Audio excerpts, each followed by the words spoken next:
سرود و کلیپ های بهترین در کانال غریبان تیوب.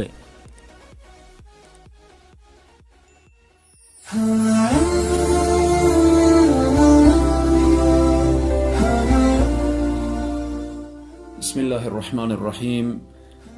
خدمت صائمین ماه مبارک رمضان، مشتاقین ماه رحمت و مغفرت، السلام علیکم و رحمت الله و برکاته. حلول ماه مبارک رمضان را به همه شما سروران و خوبان تبریک عرض نموده از الله سبحانه و تعالی توفیق عبادت و بندگی برای خود و برای شما عزیزان خواهانم. خواهر مسلمان، برادر مسلمان، امشب شب اول ماه مبارک رمضان هست. اینقدر فکر کنید که این ماه به سرعت می گذرد و نشود که خدای نخواسته ما از این بحر بیکران رحمت پروردگار عالم محروم بمانیم. رمضان ماهیه که دروازه های جنت باز، دروازه های جهنم بسته هست، شیاطین به زنجیر کشیده هست. رمضان ماه نزول قرآن، ماهیه که شب در این نهفته هست که بهتر از 1000 ماه است.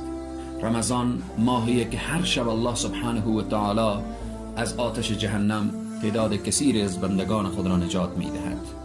رمضان سر تا پا رحمت و مغفرت، رمضان ماه لطف و مهربانی هست.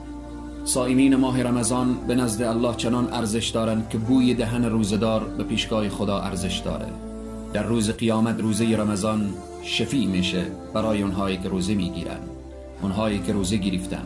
اما اونهایی که به عذر روزه نتوانستن گرفته، اونها هم صاحب اجر و ثواب هستند.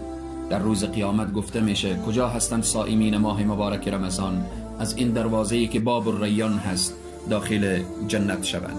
ماه مبارک رمضان ماهی هست که الله سبحانه و تعالی بهترین لحظات و فرصتها را برای اجابت دعا گذاشته. وقت افطار، وقت سحر، هر لحظه رمضان شب و روزش عبادت هست.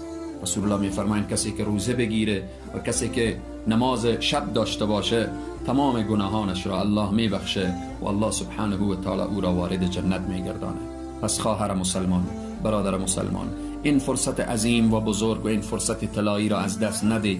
تلاش بکن. امشب شب اول رمضان هست. تصمیم بگیر که تقسیم اوقات درست داشته باشی به عبادت الله، به تلاوت قرآن، به جا آوردن صله ارحام، به جود و بخشندگی و کمک به فقرا و مستضعفین. الله سبحانه و تعالی بر همه ما در این شبهای مبارک و روزهای مبارک توفیق عبادت و بندگی عنایت بفرمایه. طاعات و عبادات همه من و شما را مورد قبول درگاه خیش داشته باشه. در هر کجایی که هستید شاد و موفق و سرفراز و سربلند باشید.